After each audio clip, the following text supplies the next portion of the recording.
Selamat pagi teman-teman. Bertemu kembali dengan Teacher Tia dan Teacher Nova. Hari ini kita akan mempelajari tentang bentang alam Indonesia, diantaranya yaitu pantai, dataran rendah, dan dataran tinggi.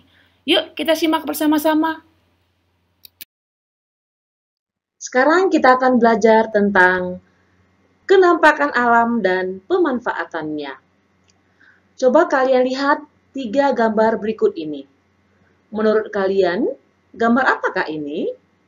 Ya, ini adalah gambar kenampakan alam dan bisa juga disebut dengan bentang alam. Kenampakan alam atau bentang alam adalah pemandangan alam atau daerah dengan aneka ragam bentuk permukaan bumi. Bisa juga contohnya pantai, dataran tinggi, dataran rendah, rawa, sungai, dan lain-lain, yang sekaligus merupakan satu kesatuan. Materi kita kali ini, kita berfokus kepada pantai, dataran rendah, dan dataran tinggi. Yang pertama adalah pantai. Pantai adalah daratan yang berbatasan langsung dengan laut. Daerah pantai umumnya landai dan berpasir. Akan tetapi, ada pula pantai berupa tebing yang curam. Indonesia merupakan negara kepulauan. Oleh karena itu, Indonesia memiliki banyak pantai. Ada beberapa pemanfaatan pantai, diantaranya bisa dijadikan menjadi budidaya ikan laut, udang, dan cumi-cumi. Yang kedua, budidaya rumput laut. Dan ketiga, pertanian garam. Dan yang keempat, perkebunan kelapa. Pantai juga dimanfaatkan untuk pasar ikan dan bisa dimanfaatkan juga untuk pelabuhan dan menjadi tempat wisata. Selanjutnya, mata pencaharian masyarakat di daerah pantai diantaranya yaitu nelayan, sebagai peternak ikan laut, petani kelapa, petani garam, dan penjaga pantai maupun penjual souvenir di sekitar pantai tersebut. Selanjutnya, kita akan belajar tentang dataran rendah. Dataran rendah adalah permukaan bumi yang berupa daratan yang berada pada ketinggian 0 sampai 200 meter di atas permukaan laut.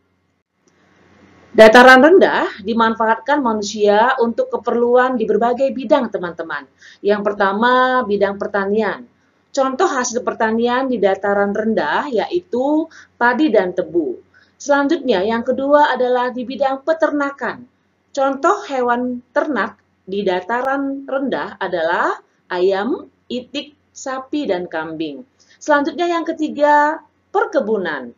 Contoh hasil perkebunan di dataran rendah yaitu karet dan kelapa sawit.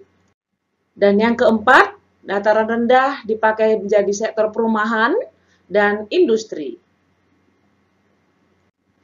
Mata pencaharian masyarakat di daerah dataran rendah berbagai atau sangat beragam. Di antaranya sebagai petani, sebagai peternak, pedagang, pegawai perusahaan, dan pekerja di bidang jasa seperti guru, dokter, perawat, arsitek, tukang bangunan, dan lain-lain. Selanjutnya yang ketiga adalah dataran tinggi.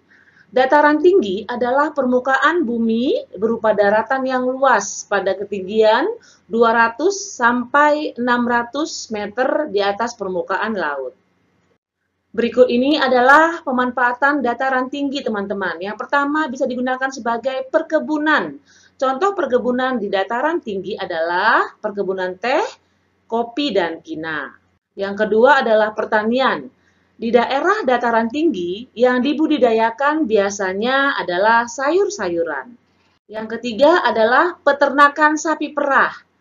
Udara di sekitar dataran tinggi terasa sejuk dan dingin, sehingga sering dimanfaatkan menjadi sektor pariwisata.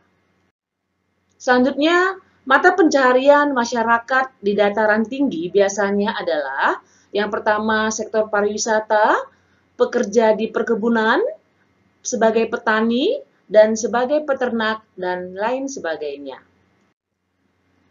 Sekarang, kalian tahu bahwa kenampakan alam dan sumber dayanya sangat bermanfaat untuk kehidupan kita. Nah, oleh karena itu, kita memiliki hak dan kewajiban dalam memanfaatkan sumber daya alam.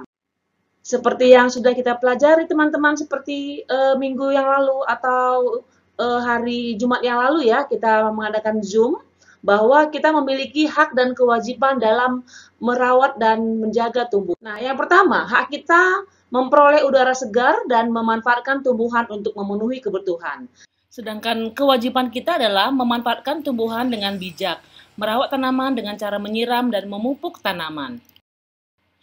Nah, demikian teman-teman penjelasan teacher hari ini tentang bentang alam dan pemanfaatannya. Mudah-mudahan kalian paham ya. Selanjutnya, teacher akan memberikan soal yang berkaitan dengan materi kita hari ini. Mudah-mudahan kalian bisa menjawab dengan melihat video-video yang barusan kalian saksikan. Terima kasih, salam sehat, dan tetap semangat!